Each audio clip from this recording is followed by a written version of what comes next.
people have a special habit. Put a sticker on a new purchase.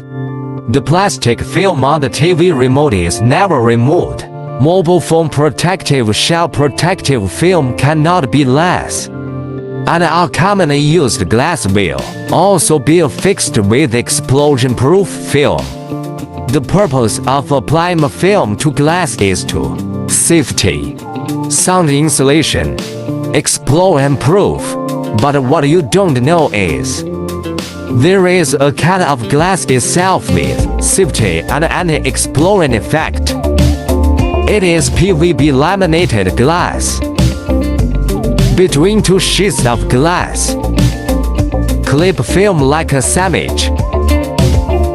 Safety glass made under high temperature and pressure. It can effectively resist ultraviolet rays. PVB laminated glass is very tough. Even if a thief breaks the glass, the interlayer will still stick to the glass.